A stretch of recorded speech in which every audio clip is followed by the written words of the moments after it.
Hey there, Georgie here with Ukraine Matters. Breaking news, everyone! Trump's peace plan for Ukraine supposedly to be revealed in the Munich Security Conference next week in Germany.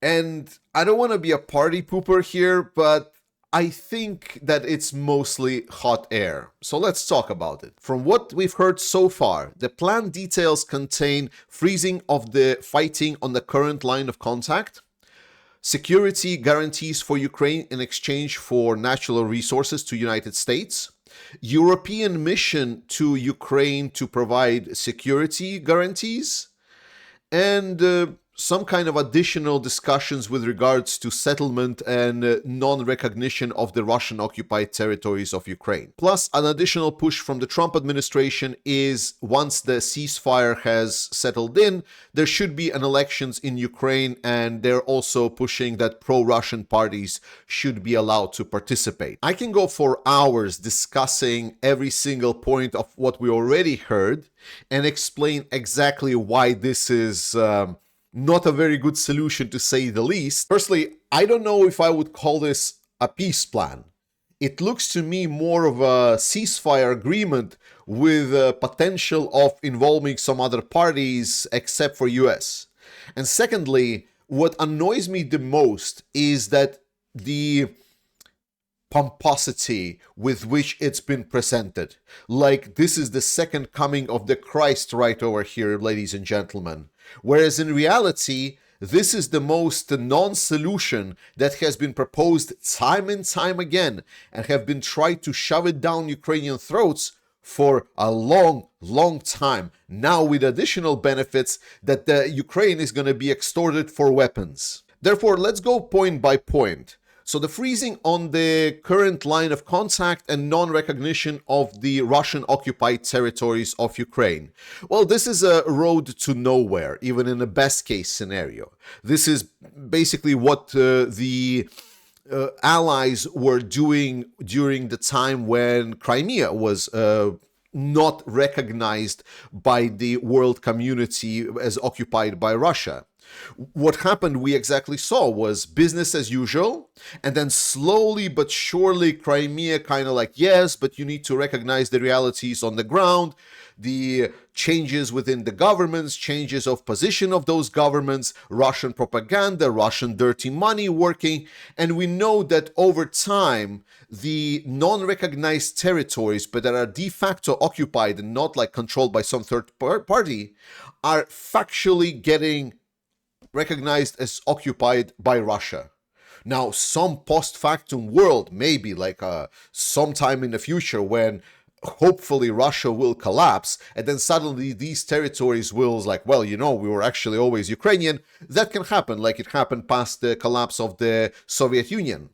But we need to understand the Soviet Union collapsed because there was an antagonistic force working on towards it. There was a force that was working against the Soviet Union. In these times, everyone is just looking at Russia and are internally salivating on when they can finally go to business as usual. All the dirty politicians are basically praying to get to the time when they finally can get the dirty money from Russia directly instead of jumping through 7 loopholes.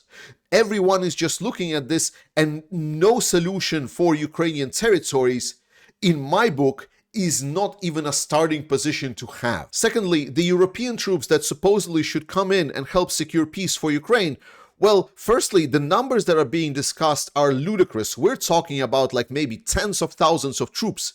That is nothing. It's absolute nothing. Complete garbage. Because what will happen when Russia will suddenly decide to attack again? Russia will first and foremost start threatening. And do you truly believe that suddenly, like after all of these years that NATO troops had the chance to intervene in this conflict, that at some point, well, Russia will intervene, that suddenly they will just decide as like, well, now it's time to fight Russia? Heck no. They will pull the troops out and they will give Ukraine to the dogs. We've seen this time and time again, and this is directly linked to the third part of this plan, which is supposedly that Trump's administration is going to provide, or you can say sell, weapons to Ukraine for the access to the mineral deposits in Ukraine. And here I've heard a lot of people respond to me stating that it is immoral. And immorality, I'm sorry, but we're kind of beyond that.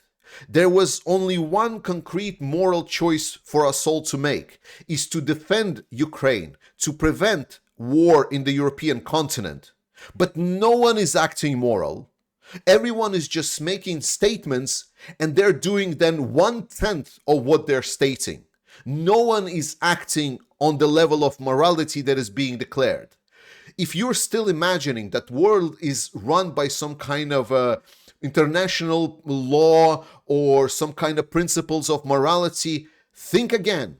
Ukrainians have not been getting what they need to defend their country all this time, despite the fact that we could do it and it would cost us nearly nothing.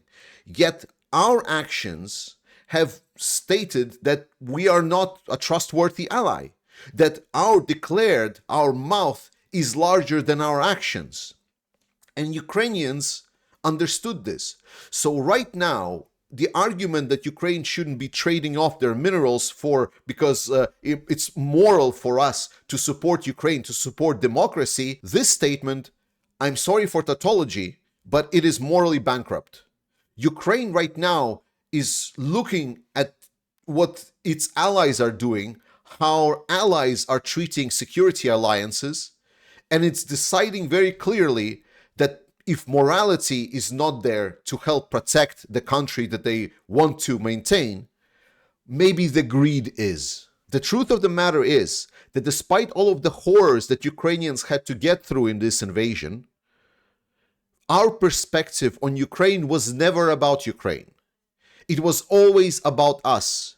It was always a mirror for us all to look at and to understand, well, who we are. What do we believe in? Do we actually do the work that we're saying we're doing? And reality of it shows that we're not. We're absolutely not. This has been one of the latest opinion polls in Central Europe. Central Europe, where only a couple of generations ago they threw away the dominance and dictatorship of the Soviets. 44% of the Czechs, only 44, less than half, wants Ukraine to win the war. Less than a third respondents in Slovakia wants Ukraine to win the war.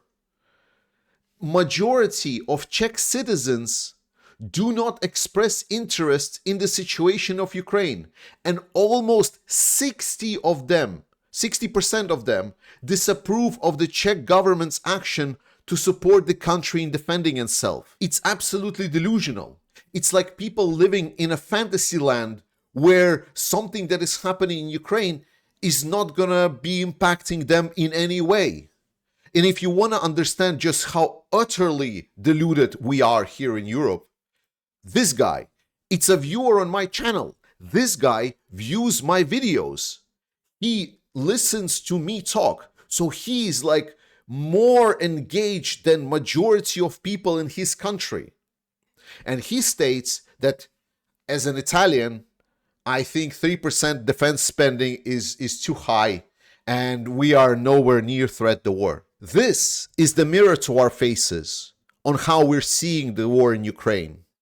This guy, the engaged guy for what's happening, he doesn't care. He doesn't care that there is like Ukrainians. He doesn't care, like in his mind, deep down inside, he is happy that it's not happening to them. Moreover, he's not even moved that it potentially could happen to him or maybe some of his loved ones. He's like, I am too far away for this to matter to me. Over 3 years of full-scale invasion, Russia building alliances all across the world, China is expecting to invade Taiwan, our democracies crumble apart, and this is where we at. And Russia knows all too well how to play us. Look at this.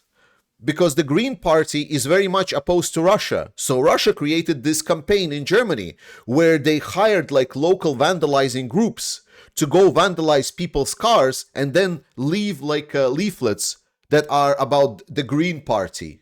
So people get associations with something negative and a Green Party.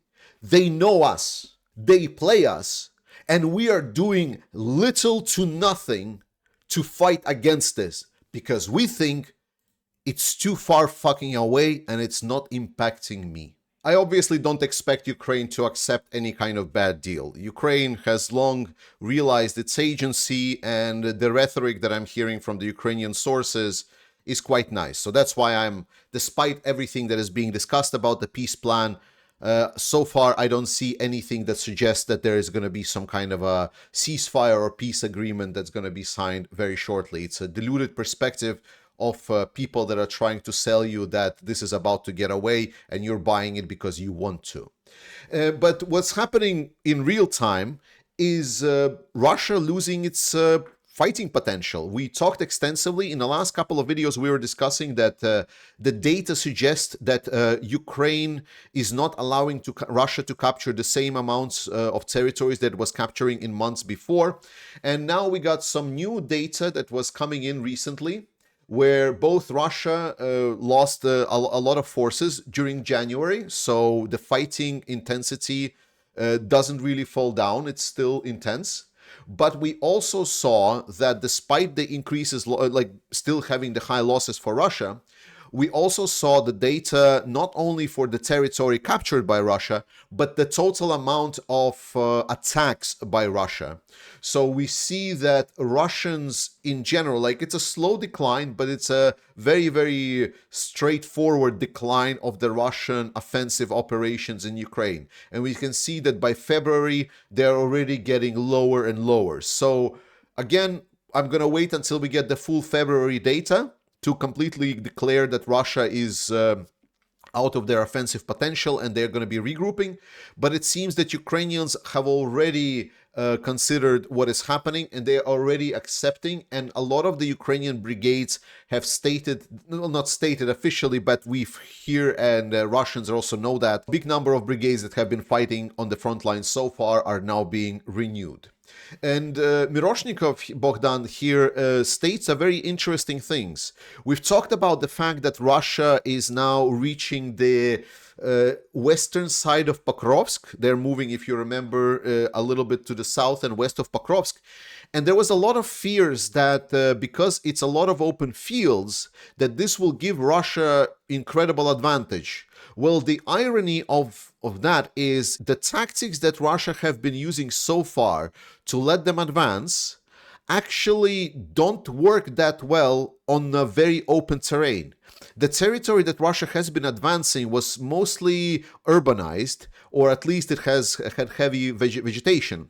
So what Russia was able to do is essentially separate their units into small groups of like 4 or 5 men, and then kind of stream those 4 or 5 men from like building to building, tree to tree, and things like this, and allowing kind of slowly to creep forward. The problem with that is that it's very hard to do on a completely open terrain. So what used to be a couple of like a year or so ago to attack through the open field was considered like this is pretty bad because you will just attack on your mechanized machines through the open field and you will just get blown up by drones. Well, Russia adapted to use this small group tactic to advance in Ukraine. Well, now they're stuck because they're actually having big trouble advancing in an open field. We're going to see another change of the war at some point, but again, very good news. Beyond that, we got some additional details on the new Ukrainian corps structure that they're rolling out. It is expected that there will be 20 corps in total, with responsibility areas being about 150 kilometers for each corps. Each of them will consist of 4 to 5 brigades, so roughly speaking about 20,000 people, which is much smaller than a corps in the United States military, for example. And the first one that's going to be built will be the corps that is built on top of the 3rd Assault Brigade. This hasn't been the most fun video of all times, but the fact that we're having issues on our side doesn't mean that there are no issues in the Russian Federation. So here is a relative of a person that got mobilized, and he's talking about what's happening with him now in 2025. My name is Konstantin.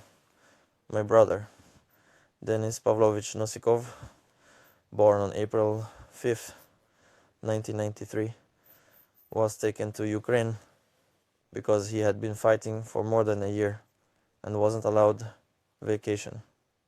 He was mobilized. He got caught. In the Wagner PMC, he was there for over a year. After he was released for leave, Prigozhin was killed and the military unit disbanded. And he did not go back there to Ukraine.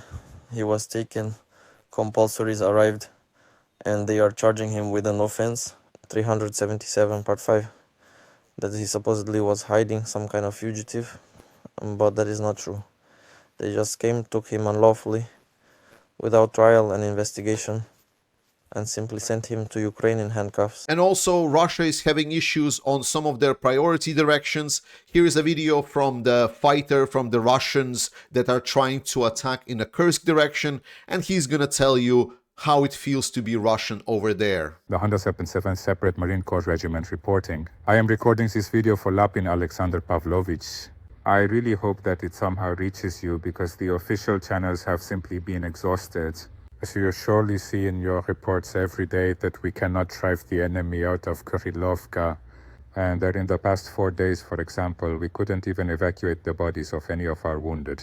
And perhaps the main reason, there are several, but perhaps the main one is that we have very big problems with ammunition. We receive a maximum of 6 or 7 magazines per person when we go on an assault. And you understand that this is simply not enough to push the enemy from their position and then also hold it. And when under these conditions, our regiment commander, Kalmykov Sergei Alexandrovich, demands new and new assaults from the battalion commanders, it simply makes no sense. That to new and new losses of personnel, and we really hope for your intervention. Please either help us with ammunition or somehow rein in Sergei Alexandrovich. While we still have some remnants of morale, we desperately, desperately hope for your intervention. Great job by Ukrainians to exhaust Russians and exhaust their resources, so they're having troubles fighting. And a lot of this is thanks to the drone strikes that are happening in depth and are striking the oil refining facilities and also ammunition depots, because ammunition depots getting blown up, so the guy on the video doesn't get his ammunition, so he cannot kill more Ukrainians. And you can participate in this in non-lethal way, and you can support the Ukrainian armed forces. We're helping to supply the guys that are launching these drones on Russia with vehicles. In our campaign, we're trying to get 25 vehicles, 10,000 each. We're already over 12 vehicles. Participate, support the Ukrainian armed forces, keep the nose up, stay together. I love you. Slava Ukraini, and we'll see you next time.